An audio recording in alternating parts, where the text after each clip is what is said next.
Olá, meu nome é Douglas Lacerda. Nós estamos aqui participando de uma mesa redonda para falar do livro Lucila, de José de Alencar. Estamos aqui com a Samara Gomes, com a Jenny Rumila, com a Marina Rosso, com o Eduardo André, com o Pedro Henrique Tragino, com o Marcos Daniel. E juntos iremos falar a respeito do livro. Samara, você pode contar um pouco assim, a respeito do livro, para as pessoas entenderem melhor? O livro Lucila conta a história de Maria da Glória. Com seus 14 anos de idade, se deparou com sua família doente com febre amarela. Ela era a única saudável e ela se via na obrigação de ajudar sua família. Então ela foi pedir dinheiro ao seu vizinho. E ele se ensinou sexualmente para ela. Como a situação estava bastante complicada, ela aceitou. Ela pegou o dinheiro, comprou remédio, deu para o seu pai. E quando ele soube da origem daquele dinheiro, ele não aceitou. Ele expulsou ela de casa. E ela foi acolhida por uma prostituta. E essa mulher faleceu. Então, ela pegou e trocou as identidades por a sua própria morte. O tempo se passou e ela continuou exercendo a profissão de cortesã. Conheceu Paulo, eles se apaixonaram. Ela engravidou, só que ela não podia ter esse filho. E em seu leito de morte, ela pediu para Paulo se casar com sua irmã Ana. Ele não aceitou, porém, ele falou que cuidaria de Ana como se fosse sua filha. Exatamente. Então, Marcos Daniel, você tem alguma coisa a falar a respeito do livro? E a respeito dos sentimentos e tudo mais? Pode começar falando. O romance é dividido em amor físico e amor espiritual. O amor espiritual é aceito e bem visto pela sociedade. Já o amor físico, ele não era bem visto e não era aceito e foi condenado. Por isso, no começo, a incompreensão do amor entre eles dois tinha certas dificuldades para se desenvolver. E assim, durante o relacionamento deles, aconteceu a transformação. Paulo, ele começou a errar mais pelo seu orgulho, começou a pedir perdão pelos seus erros. Já a Lúcia, ela começou a tentar ficar mais pura durante o tempo, voltar a ser aquela menina de quando ela era mais jovem, adolescente, voltar a ser Maria da Glória. Teve até um certo tempo que ela mudou para casa, para o interior, né? Que ela estava evitando até dar um simples beijo no Paulo, ter relações sexuais. E como Lúcia ainda não era, depois dela, mesmo dela ter ficado pura, não ser totalmente perdoada pela sociedade, ela acabou, pelo filho, né? Ela acabou morrendo. Isso, exatamente. Totalmente. Por causa que, assim, o Paulo, né, que era o protagonista desse livro também, o personagem, ele se apaixona por Lúcia, primeiramente. Ele não sabia que ela era prostituta, né? E ele se apaixona por ela, pelo que ela é de verdade. Algo chamou a atenção. Só que ele ficava dividido. Será que o que chamou a atenção ele foi simplesmente ele ficar uma noite ou passar um tempo com a prostituta Lúcia? Ou se ele realmente amava aquela mulher? E então, no livro aqui, no capítulo 3, nós podemos ver melhor o que isso significava, o que isso implicava.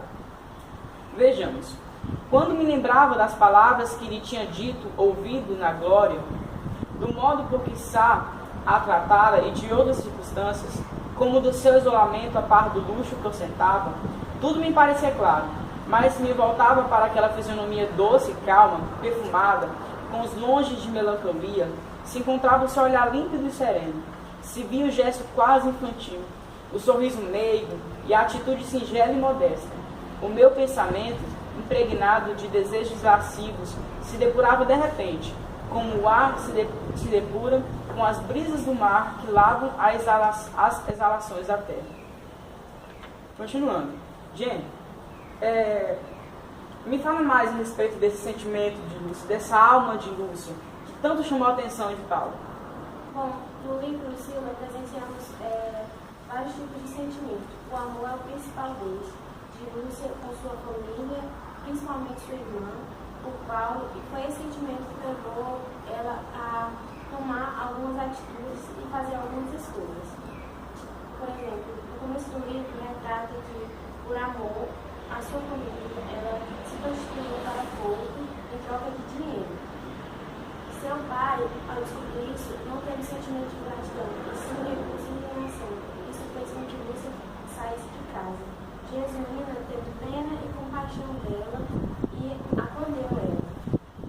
E ela começou a se prostituir e virou uma cortesã de luxo. Lúcia conheceu Paulo e por ele se apaixonou. Isso fez com que ela largasse a vida de cortesã e fosse em busca do seu alto perdão. Paulo e Lúcia, ao mudar-se para a casa do interior, deixaram de ter aquele amor carnal e sim passaram a um amor espiritual. Ela descobre sagrado e rejeita esse filho dela ou filha porque acha que seu corpo é sujo e que sua alma não é limpa para poder gerar esse filho. E decide seu túmulo de seu filho, achando que seria uma forma de sua alma caminho pura, livre e ser perdoada. E ela acaba morrendo com isso. Nisso, Paulo fica muito magoado e não consegue esquecer o sentimento que ele tem por isso. Isso, porque assim, o amor sublime, né, no livro burguês, fala muito a respeito do amor sublime. E Paulo sentia esse amor por Lúcia.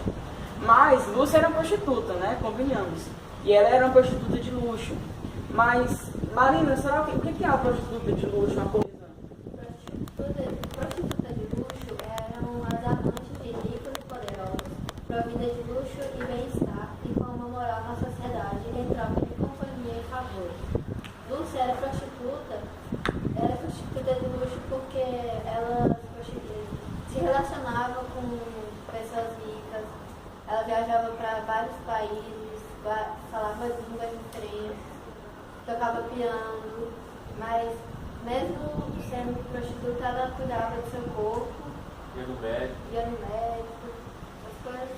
E antigamente as cortesãs elas acabavam saindo com os ricos porque o casamento antigamente não era forma assim, eles acabavam vivendo separados.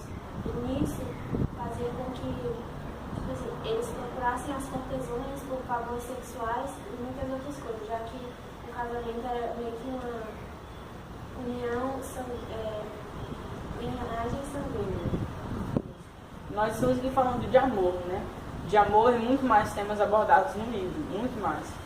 Mas, Samara, será que o corpo é mais importante que a alma? No romantismo, é comum o nome do personagem ter a ver com sua personalidade. Lucila, o nome de um vagabundo, que ele vive no pântano, no talão. E o pântano da vida de Lucila é exatamente a prostituição. E apesar do corpo dela estar destruído, a alma dela prevalece pura.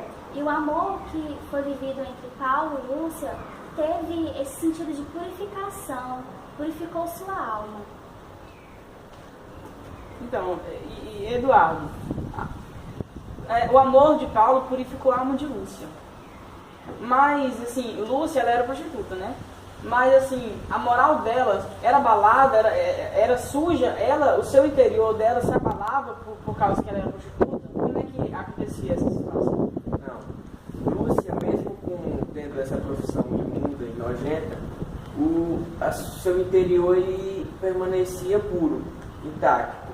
Mas, tipo, mesmo que ela fazia essas coisas, o corpo dela fazia esse tipo de coisa, o caráter dela não se corrompia. Mas, tipo, ela tem justificativa para ter feito isso.